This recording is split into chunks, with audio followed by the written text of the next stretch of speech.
FLIK. FLIK.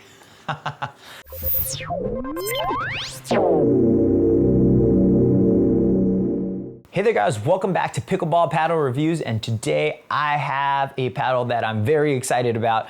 It is the FLIK Gen 3 paddle by Body Helix.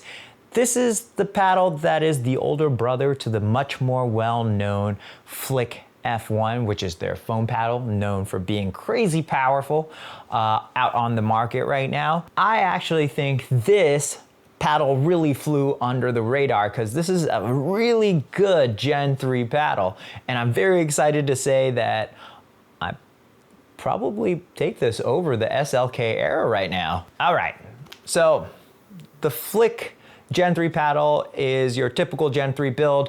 It has a honeycomb core, although they use black honeycomb, which they say will be more durable, so it'll last a little longer. And it has foam injection on the outside perimeter, which will float the core and give you that extra pop and dwell time that we're all used to for Gen 3 paddles. It has a PU handle, which is definitely very, very comfortable. It's one of the more comfortable handles that I've played with. I really like this handle. I did have to put an overgrip on it right away, just because my hand is pretty big and my fingers are long. So I do like bigger handles just so that I have the correct feedback going into my hand. Now, they use an interesting face, Kevlar face with some Toray T700 carbon as well underneath. It seems to be stacked on top of each other to give it a little bit more durability and rigidity. And as you can see, I've played 20 hours with this thing, and look at this face. It looks brand spanking new on both sides. I've taken no erasers to this and it still looks like it's brand spanking new. So that's quite amazing. I really think the face of this will be very durable. So if you're looking for a durable Gen 3, this might be the one. So here's some specs of the FLIK that I'll put up right now. It is $180, so it's within the range of a upper mid-range paddle like the SLK era, a little cheaper without any discount codes, but I think it's very comparable to that one. All right, so my initial impressions, I thought the paddle looks very nice. I like this baby blue around this midnight dark blue in the middle. The Kevlar face gives it a nice little look. It is very, very simple, not a lot of branding going on. My first impressions playing with it was that I felt like this paddle was plenty powerful enough.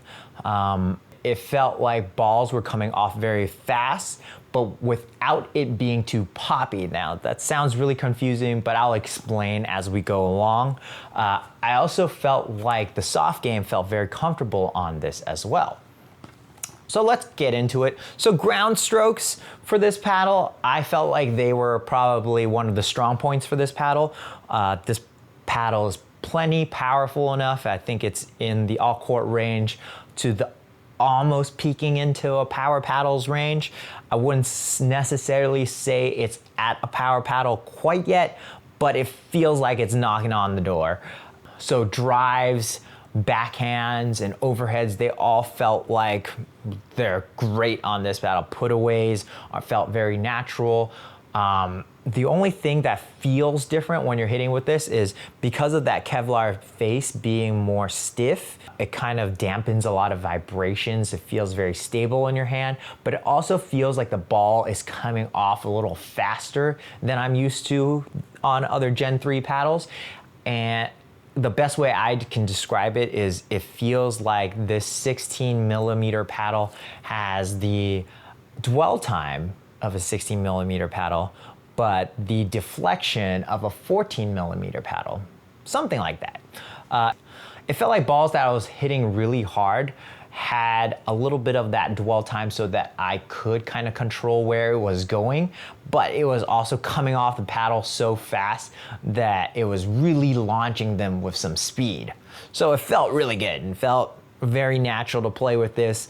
I would say if you've ever played with the 14mm Agassi and then the 16mm Agassi, it's kind of like they had a baby.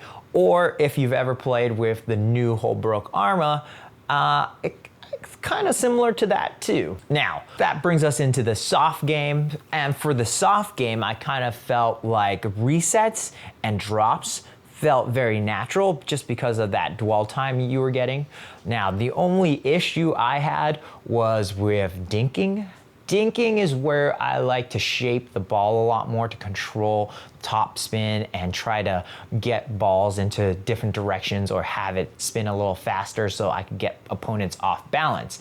But with this, it felt like when you were hitting a ball that wasn't moving quickly, and because of that quick deflection off the paddle face, you didn't have as much influence on the ball from the face gripping the ball to add spin. And that made dinking much less intuitive. So I would say if you're looking for a paddle to do a lot of dinking battles, this might not be the paddle for you. But for everything else, this paddle felt amazing. It's definitely not bad at dinking. You are still getting that dwell time. But if you are expecting to put a lot of English on that ball, this paddle is not gonna put a lot of English on that ball. So, overall gameplay, my impressions, I really think this paddle went under the radar because of the FLIK F1, because there were so many good power paddle releases. This paddle kind of went under the radar because it's standard shape. Body Helix wasn't the most well known at the time until that FLIK F1 came out and everybody was talking about how powerful it was. Honestly, for a Gen 3 paddle, and Gen 3 is still my preferred style of paddle, I think this is definitely top tier Gen 3 paddle.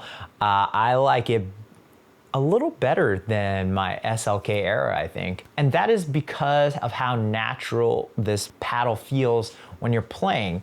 You're getting the best of both worlds. You're kind of getting a control paddle that has all of the tech of a power paddle that's been refined, and you're getting that deflection and dwell time that is of a 14 and a 16 millimeter paddle. And I think that makes this paddle like a combo breaker. It's super fun to play with. The flicks, no pun intended, feel very natural on this too. It's not too heavy.